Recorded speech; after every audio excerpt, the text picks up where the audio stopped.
नमस्कार, मैं हूं विक्रांत यादव और आप देख रहे हैं आपका अपना चैनल दा स्वतंत्र। इस समय पूरी दुनिया की ट्रम्प साहब पर तो नजर है ही, साथ साथ दुनिया की इस बात पर भी नजर है कि गोल्ड में इस समय क्या होगा। क्या सोना 4,000 के लेवल तक पहुंच सकता है या फिर वो $6100 से ऊपर जाएगा? क्योंकि इस समय सोना $4700 यानी भारतीय मुद्रा में अगर बात करें तो 1,54,55,000 रुपए के करीब चलता हुआ दिखाई दे रहा है। लेकिन एक ठहराव आ गया है। तो क्या सोने में इस समय करेक्शन चल रही है या फिर इसमें कोई क्रैश है? यही समझने के लिए आज हम डॉक्टर शरद कोहली जी से बातचीत करेंगे। डॉक्टर साहब, बहुत बहुत स्वागत है आपका द स्वतंत्र पर। नमस्कार विक्रांत, आपको और स्वतंत्र के सभी फॉलोअर्स, व्यूअर्स, सब्सक्राइबर्स को मेरा अभिनंदन। सर, पिछले काफी समय से सोना थोड़ा ठंडा बना हुआ है और ये लग रहा है कि उस पर थोड़ा ब्रेक आ गया है। और बहुत से लोग ये भी जानना चाहते हैं कि क्या सोना 4,000 के लेवल तक भी जा सकता है या फिर ये 6100 का जो लेवल कहा जा रहा है वहां तक पहुंचेगा। और क्या ये वर्तमान जो स्थिति है, क्या ये करेक्शन इसे माना जाए या फिर ये किसी क्रैश की तरफ भी इशारा कर रही है? देखिए, 4,000 तक जाएगा या नहीं जाएगा, इसके बारे में हम पहले भी बात कर चुके हैं। अगर क्रूड ऑयल की कीमतें यहाँ से ऊपर जाती हैं, क्रूड ऑयल की कीमत यहाँ से मान लीजिए 125 $150 किसी कारण से चली जाती हैं। हम्म। हालांकि अब वो कारण मुझे थोड़े कम नजर आ रहे हैं पहले के मुकाबले, क्योंकि स्ट्रेट ऑफ हॉर्मूज हालांकि अभी बंद है, पर एक बड़ी घटना जो कि कुछ ही दिन में घटने जा रही है, हम्म। अ, वो है राष्ट्रपति ट्रम्प का पावर एक्ट, जो वॉर हाँ। पावर एक्ट कहते हैं, WPA 1973 का। वो उसमें अलग अलग ओपिनियंस आ रही हैं। कुछ ओपिनियन कहती है कि 28-29 को वो टाइम पूरा हो जाता है, 2 महीने पूरे हो जाते हैं। कुछ ओपिनियन कहती है कि वो जिस दिन वो कांग्रेस के पास गए थे, पहली तारीख को पूरा होता है। खैर, वो तो 1-2 दिन का ही फर्क है। तो 1 मई के बाद क्या राष्ट्रपति ट्रम्प को वापस सेनेट के पास, कांग्रेस के पास जाना पड़ेगा इसका अप्रूवल लेने के लिए, यानी कि युद्ध को आगे चलाने के लिए। पहली बात तो ये बड़ी घटना है जो 29-30 को, इसमें एक और विचार ये निकल के आ रहा है, क्योंकि इसका प्रयोग अक्सर नहीं किया जाता है, जो वॉर पावर एक्ट है। हाँ। तो इसलिए क्लैरिटी नहीं है। वो ये है कि जो सीज फायर का टाइम है, क्या ये वॉर में गिना जाएगा कि ये वॉर से बाहर गिना जाएगा। अगर तो वॉर में गिना जाएगा, फिर तो पहली तारीख 28-29 तक ट्रम्प को कुछ ना कुछ करना पड़ेगा। हम्म। अगर ये उससे बाहर गिना जाएगा तो फिर उतने दिन और फालतू हो जाते हैं। तो बात सोने चांदी पे आ रही है, क्योंकि हम सब कई दफे बात कर चुके हैं कि क्रूड ऑयल की कीमतों ने सोने चांदी की कीमतों को प्रभावित किया है। हम्म। क्रूड ऑयल की वजह से डॉलर की डिमांड इस समय भी $160 का, जब मैं देख रहा हूँ अपने सामने स्क्रीन पर, $160 चल रहा है। और ये काफी हाई है। मैं बताना चाहूंगा, ये बिल्कुल भी कम नहीं है। 65-70 डॉलर के बीच में हम थे। $160, वहां से लगभग लगभग, अगर मैं कम से कम भी लूं तो 37 से 40 डॉलर ये उससे ऊपर जा चुका है। तो उसकी वजह से डॉलर की जो मांग है, डॉलर की ओवरऑल वॉल्यूम डिमांड बढ़ी हुई है, जिसकी वजह से डॉलर इंडेक्स और बॉन्ड यील्ड 4.35-37 तक पहुंच गई है बॉन्ड यील्ड। तो ये काफी हाई मानी जाती है। ऐसे माना जाता है कि लोग 10 साल की बॉन्ड यील्ड में, बॉन्ड्स में ज्यादा निवेश करते हैं। वहीं अमेरिका में सट्टेबाज ऐसा मानते हैं। हालांकि अमेरिका के बॉन्ड्स की तो हालत खराब है, पर हम्म। सट्टेबाजी के लिए कारण मिल जाता है आपको कि भाई एक पैमाने पे हम सट्टेबाजी करें। तो क्रूड ऑयल की कीमतों को देख के सट्टेबाजी हो रही है। ये तो रही बात। अब आपके दूसरा जो अहम सवाल था वो ये था कि क्या ये क्रैश है, क्या ये हाँ। करेक्शन है। देखिए, ये एक इवेंट है, ये एक घटना है जिसके कारण से सोने की चाल, मैं कहूंगा कि रुक गई है यहाँ पर। मैं इसको, पहली बात तो मैं इसको, अभी जो कीमत है विक्रांत, इसको गिरी हुई कीमत ज्यादा नहीं मानता हूँ। जी। क्योंकि गिरी हुई कीमत जब थी, जब ये $4,000 पहुंच गया था। हाँ। क्योंकि इसका ऑल टाइम हाई जो है वो $5600 के आसपास है। तो वहां से $1000 से भी कम का अब गैप रह गया है, और अभी भी 1.5 लाख, 1,51,52,000 है। हाँ ठीक है, तैयारी मिला के आपने ठीक कहा, 1,54-55 मिलता है जब आप तैयारी मिला देते हैं इसमें। बाकी ऑफिशियल जो MCX की प्राइस है 1,51,52 के आसपास है। तो मैं कोई बहुत ज्यादा क्रैश प्राइस नहीं मानता हूँ। हाँ, इस समय लोगों को, इन्वेस्टर्स को जो ज्यादा तंग कर रही है चीज, वो इसका ठहराव है। हाँ। क्योंकि जब जो चीज बढ़ रही थी लगातार और एकदम आके रुक गई, तो उसका ठहराव आपको थोड़ा सा बॉदर कर रहा है कि भाई ये क्या चक्कर है, अब ये यहीं आके रुक गया है। तो ये ठहराव का कारण स्ट्रेट ऑफ हॉर्मूज है। स्ट्रेट ऑफ हॉर्मुज में जो बैरिकेडिंग लगी हुई है उसकी वजह से क्रूड ऑयल की कीमतें बढ़ी हुई है। जैसे स्ट्रेट ऑफ हॉर्मुज की बैरिकेडिंग हटेगी, और ये हटनी ही है, ये तो हाँ, हटानी ही पड़ेगी। हाँ, पहले अमेरिका ईरान को कह रहा था कि आप बैरिकेडिंग हटाओ, आज ईरान ने अमेरिका को कह दिया कि आप बैरिकेडिंग हटाओ। हम्म, तो वो मतलब बेचारा स्ट्रेट ऑफ हॉर्मुज तो दोनों तरीके से फंस गया। आप हाँ, समझ रहे हैं कि नहीं? मतलब वो इधर से बिल्कुल। भी, कभी इधर से फंस गया कभी। तो ये बैरिकेडिंग तो हटनी है, क्योंकि अंतरराष्ट्रीय प्रेशर है। क्रूड ऑयल की कीमतों ने सारी दुनिया में परेशानी करी हुई है। हाँ, अमेरिका खुद में परेशानी करी हुई है। और जहां तक ईरान की बात है, ईरान का सारा काम धंधा रुक गया है, सारा उनका तो एक्सपोर्ट ही उसी रास्ते से होता था। इसीलिए ईरान ने यह बोला है अमेरिका को, हम बातचीत करने को तैयार है, हम्म, न्यूक्लियर पे बात नहीं करेंगे, बाकी सब प्रस्ताव हम मान लेंगे, आप इसको हटाइए। तो अब ऐसा लग रहा है कि ईरान थोड़ा सा दबाव में आ गया। कल 2 बार अराकची पाकिस्तान आए पिछले 2 दिनों में, पहले एक दिन गए, फिर अगले दिन फिर आ गए। हालांकि अमेरिकी डेलीगेशन तो वहां नहीं आया जब उनको पता लगा कि अराकची चले गए हैं। दूसरा ये भी है कि ये भी नहीं मालूम पड़ रहा विक्रांत कि अराकची को कितनी पावर है, क्योंकि हाँ, ईरान में कुछ डिवीजन ऑफ पावर नजर आ रही है। आईआरजीसी कौन इस टाइम, अंग्रेजी में बोलते हैं हुज कॉलिंग द शॉट्स, हम्म, यानी कि आईआरजीसी कर रहा है, पेजेश्कियां साहब कर रहे हैं, कि अराकची कर रहे हैं, कौन कर रहा है कुछ मालूम नहीं पड़ रहा है। तो इसलिए बड़ी कंफ्यूजिंग परिस्थिति बनी है। उधर ट्रम्प साहब की जो बॉडी लैंग्वेज है इस समय, खासकर कल के हमले के अटेम्प्ट के बाद, हालांकि मैं हमले को, बहुत सारी थ्योरीज चल रही हैं, उसमें एक स्क्रिप्टेड भी है। पहले भी वो कान पे उनके, आपको याद होगा, लगी थी, बड़ी बिल्कुल। सहानुभूति आई थी, इलेक्शन जीत गए थे। अब उनको लगा कि ये आ रहे हैं, अब जो अपने ये आपके मिड टर्म आ रहे हैं, हो सकता है स्क्रिप्टेड हो। हालांकि उसने जो बोला है, जो जिसको पकड़ा है इन्होंने, उसने तो रेपिस्ट वर्ड का इस्तेमाल किया है और पीडोफाइल का इस्तेमाल किया है, जो कि एप्स्टीन फाइल से कहीं उसका संबंध है, जो इनके बारे में रेवलेशन है। और ट्रम्प साहब ने एक जर्नलिस्ट को इंटरव्यू में उसको हॉरिबल कह दिया, उसको ये कह दिया कि भाई तुमने मेरे से ये बात क्यों पूछी, मैं हम्म, तो ये हूं, मैं तो इनोसेंट हूँ। खैर उसमें नहीं जाते। तो ट्रम्प साहब की बॉडी लैंग्वेज जो है ना, ट्रम्प साहब नहीं कहता, मैं फिर वापस लेता हूँ, ट्रम्प की बॉडी लैंग्वेज, जब से इन्होंने इंडिया को हेल होल कहा है, तब मेरा साहब मजाक तंज के रूप में भी लगाने का मन नहीं करता। तो इसकी जो बॉडी लैंग्वेज है वो इस समय उतनी ज्यादा एग्रेसिव लड़ाई के मामले में लग नहीं रही है पिछले 2-3 दिन से। हालांकि इसको पलटी मारते हुए ज्यादा देर नहीं लगती है। तो क्योंकि वो लग नहीं रही, तो ऐसा लग रहा है कि ये अब युद्ध से अपने आप को, अमेरिका को निकालना चाहता है कि भाई बाहर आ जाएं हम अमेरिका से, युद्ध से बाहर आ जाएं, और हम इसको खत्म करें मामले को यहीं पर अब और ज्यादा। क्योंकि इनका असल हकीकत यह है कि इनके हथियार भी खत्म हो गए हैं, हम्म, बहुत सारे हथियार खत्म हो चुके हैं, टॉमहॉक मिसाइल्स हैं, और भी इनके दुनिया भर के हथियार का जो जखीरा था, जो स्टॉक था, वो बहुत खत्म हो चुका है। ईरान की तो इंस्टेंट प्रोडक्शन चलती रहती है, इनके प्रोडक्शन बहुत महंगी है, कई कई 20-20 30-30 करोड़ की एक एक मिसाइल है, तो वो इनको इतनी आसान नहीं है बनानी, बहुत पैसा खर्च हो चुका है, अमेरिकी अर्थव्यवस्था की हालत खराब हो चुकी है। तो इस समय ऐसा नजर आ रहा है युद्ध में, विक्रांत, ये बात युद्ध की करनी जरूरी इसलिए क्योंकि सोने चांदी पर सीधा ही हाँ, असर डाल उसी रही है। क्योंकि ऐसा बिल्कुल। लग रहा है कि युद्ध युद्ध ना, अभी आज जब हम बात कर रहे थे, वैसे तो जैसे कि मैंने बताया, युद्ध में पलट हो सकता है, आपका वीडियो जब तक लाइव जाए तब तक ही कोई खबर आ जाए, युद्ध में कुछ पता नहीं लगता है। हाँ, पर अभी जब हम बात कर रहे हैं, तो ऐसा लग रहा है कि युद्ध में एक स्टेलमेट आ गया है। ये सीज फायर नहीं है, ये स्टेलमेट है, क्योंकि सीज फायर में तो इसराइल ने लेबनान पे फिर हमला कर दिया है, तो हाँ, कैसा सीज फायर है। पर एक स्टेलमेट आ गया, जैसे दोनों की दोनों साइड जो है अब युद्ध आगे बहुत ज्यादा बढ़ाना चाहती नहीं है, हम्म, ऐसा कुछ बॉडी लैंग्वेज से पता लग रहा है। तो अगर अगर ये बात ठीक है, तो कहीं ना कहीं इसका हल निकल के आएगा, या तो पीछे हट जाएंगे, या बैरिकेड हटा लेंगे, या कोई बातचीत के जरिए, पाकिस्तान के जरिए, किसी के भी जरिए कुछ ना कुछ निकल के आएगा। तो अगर मेरे मुझे लगता है सोने चांदी के जो निवेशक हैं, जो होल्ड किया हुआ है, जिन्होंने जो करना चाहते हैं, उनको नजर पहले स्ट्रेट ऑफ हॉर्मुज पे बना के रखनी चाहिए, या क्रूड ऑयल की कीमतों पर नजर रखनी चाहिए। आपको जैसे ही क्रूड ऑयल नीचे जाएगा, अगर 80 के आसपास आ जाता है, तो ये कीमत आपको $5,000 यानी कि 1,55,60,000 तक आपको पहुंचती हुई दिखाई देगी।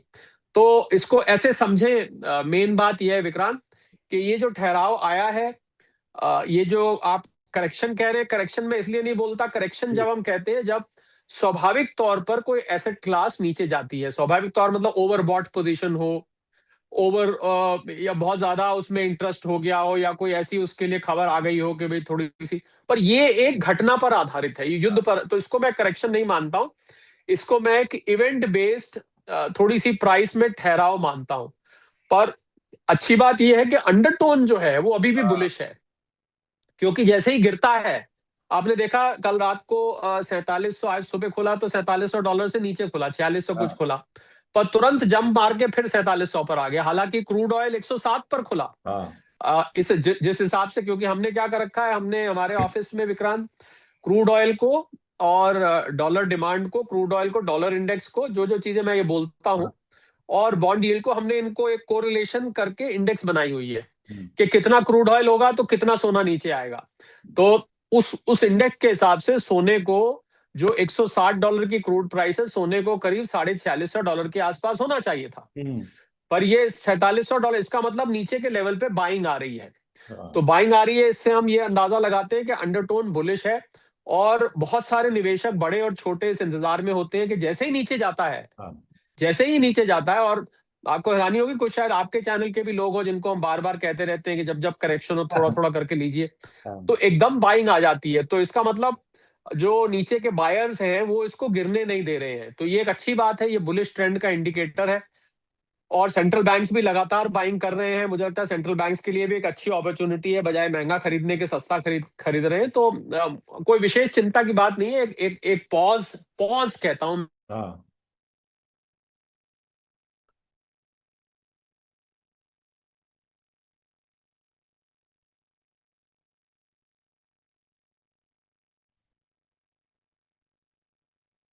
में, जो मंथली कॉन्ट्रैक्ट होते हैं, जी। तो उसकी एक्सपायरी है। तो एक्सपायरी में आपको पता होगा, जिस महीने सोना चढ़ता है तो 28 तारीख को वो करेक्शन हो जाती है, जिस महीने बहुत गिरा होता है उस महीने उठ जाता है। इस महीने में ना ज्यादा गिरा ना ज्यादा उठा, 4800 गया, 4850 गया, फिर 4650 गया, तो बहुत ज्यादा एक्सपायरी पे भी थोड़ी बहुत वॉलिटिलिटी रहेगी, मूवमेंट होगा 28 तारीख के आसपास, यानी कि कल परसों आपको ये देखने को मिलेगा। अच्छा, और इस बुधवार बृहस्पतिवार को सुबह हमें पता लगेगा कि फेड ने रेट्स का क्या किया है, हाँ। क्योंकि जेरोम पावल साहब की अंतिम शायद ये फेड मीटिंग है। हम्म, अगले महीने तो वो रिटायर हो रहे हैं, तो उनकी आखिरी फेड मीटिंग है।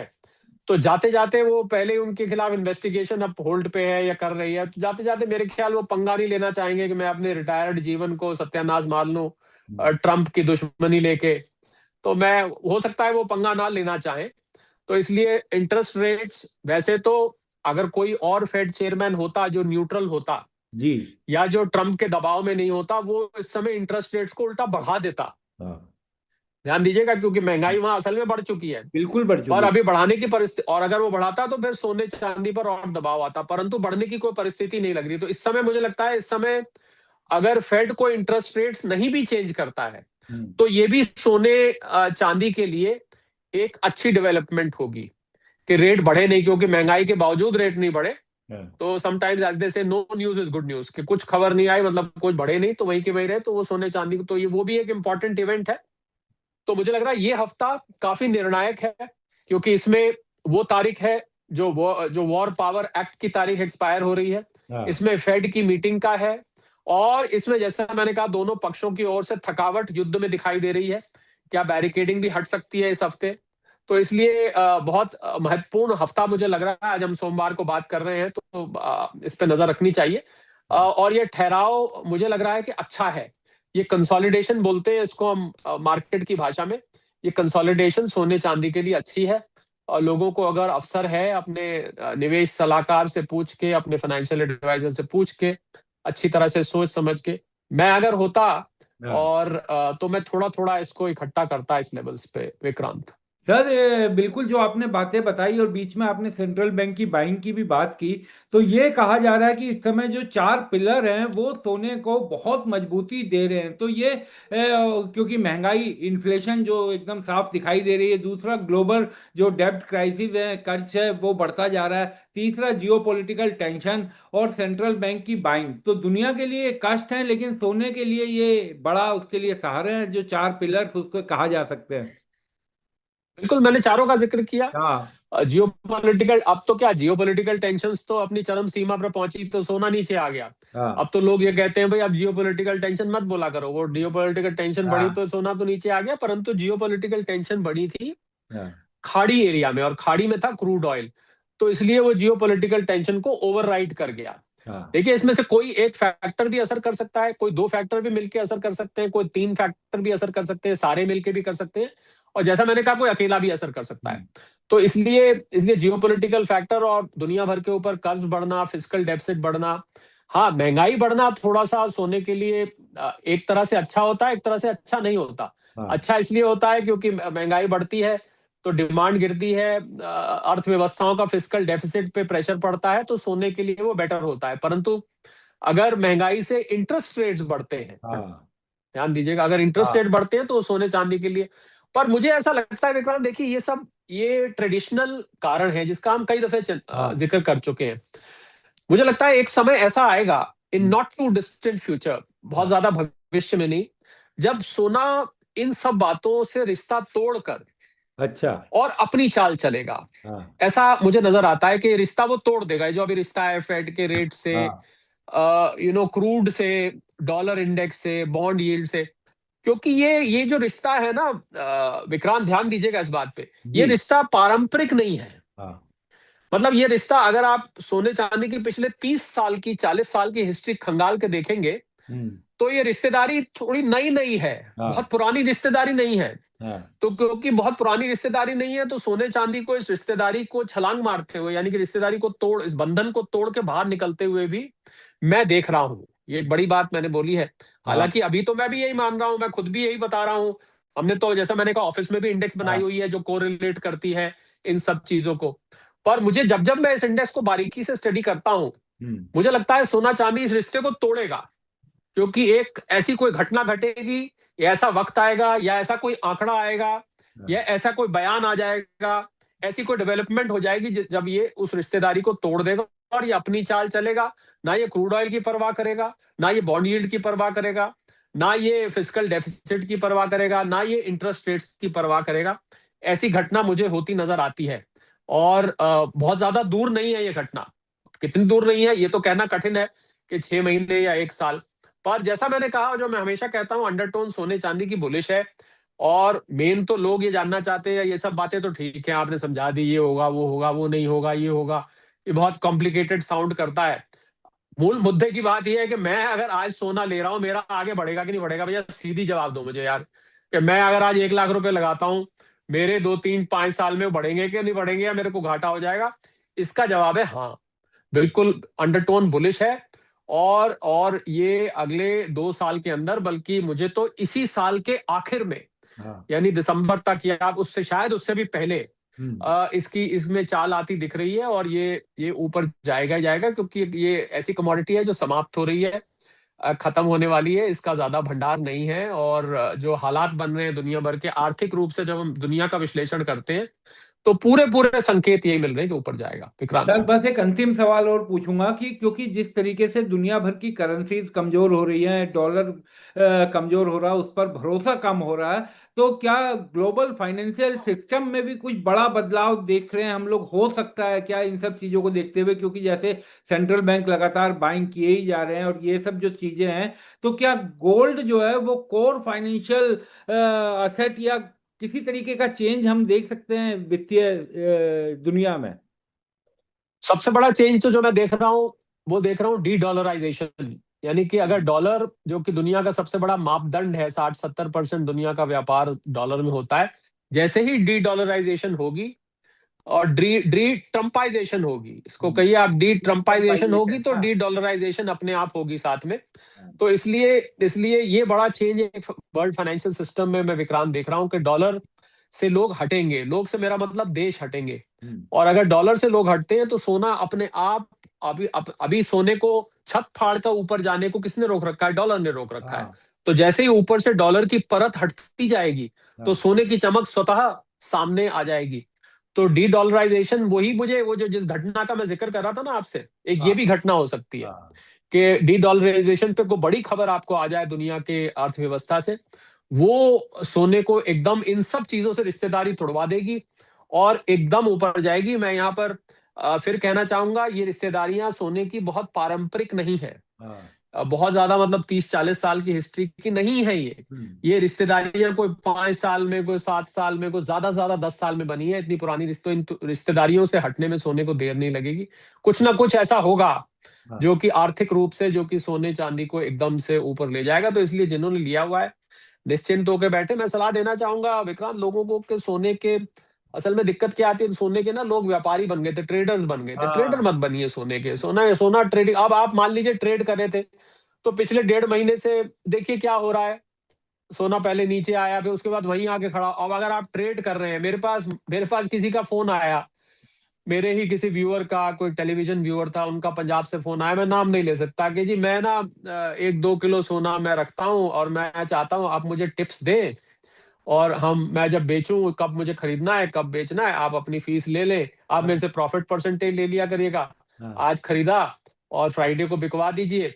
फिर जब आप कहेंगे मैंने खरीद लिया, फिर आप कहेंगे मैंने बेच दिया, तो जो प्रॉफिट होगा उसकी आप प्रॉफिट पर, मैंने कहा भैया थैंक यू सो मच।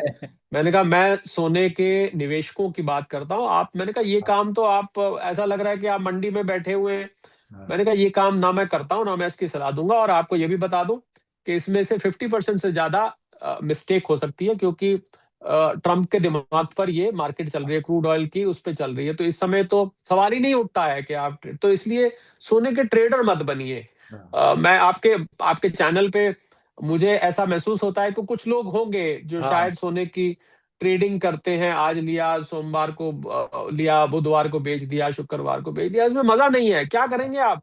मान लीजिए आपने 1 किलो भी लिया है 1.5 करोड़ का, तो आपने उसको लिया और 2 लाख प्रॉफिट कमा लिया, 3 लाख प्रॉफिट कमा लिया। अरे कमाइए तो आप सीधा 1-1.5 करोड़ डबल हो जाए, जब कमाएं तब तो कुछ मजा भी है। इसमें क्या मजा आएगा जब 25-30-50 लाख कमाएं? तो आई डोंट थिंक ट्रेडिंग में कोई सेंस है। तो ज्यादा परेशान इस समय मैंने देखा था ट्रेडर्स हो रहे हैं विक्रांत। जो हाँ। निवेशक हैं वो इत्मीनान से बैठे हैं, उन्होंने उन्होंने अपना रख लिया। उनको पता है कि ये अभी 1-2 महीने की, 2-3 जनवरी के बाद जो हुआ है, फरवरी मार्च, इसको देखना नहीं चाहिए। 2-3 और थोड़ा सा आराम भी करना चाहिए एक एसेट क्लास को। और अगर सोना सोना चिंतन करेंगे तो ये भी, आपको ये नहीं सोचते कि आपको फिर शेयर मार्केट, प्रॉपर्टी मार्केट, ये सब तो खत्म ही हो जाएगी। हाँ। इनका भी तो अपना अपना अस्तित्व है। बिल्कुल। अगर खाली और सोना बहुत चांदी, खाली जरूरी है। सोना चांदी दुनिया में, और ये सारी एसेट क्लासेस का चलना, उसमें निवेश आना जरूरी है। तो ऐसे तो फिर सारा, अगर खाली सोने सोने का चिंतन होते रहे, सोना ऊपर जाता रहे, तो ये स्टॉक मार्केट भी खत्म हो जाएगी। हाँ। और एक जनवरी में एक समय ऐसा आ गया था जब शेयर मार्केट बुरी तरह से प्रेशर में थी, क्योंकि लोगों ने उठा उठा के पैसा सारा का बिल्कुल सारा साफ सोने दिखाई चांदी दे में रहा है। लगाना शुरू कर दिया था। तो इसलिए इसलिए मुझे लगता है एक बैलेंस्ड वे में चलना चाहिए। और ये कंसोलिडेशन अच्छी है, ये कंसोलिडेशन हेल्दी है, और कंसोलिडेशन लोगों को लॉन्ग टर्म में फायदा पहुंचाएगी विक्रांत। बहुत बहुत शुक्रिया शरद सर, आप हमारे साथ जुड़े। Thank you. और इस थैंक यू। हफ्ते में, क्योंकि आपने ये भी बताया कि इस हफ्ते पूरा ध्यान रखना चाहिए क्योंकि कई बड़े डेवलपमेंट होने चाहिए, होने हैं। तो बहुत बहुत शुक्रिया इस चर्चा में शामिल होने थैंक के यू। लिए। Thank you.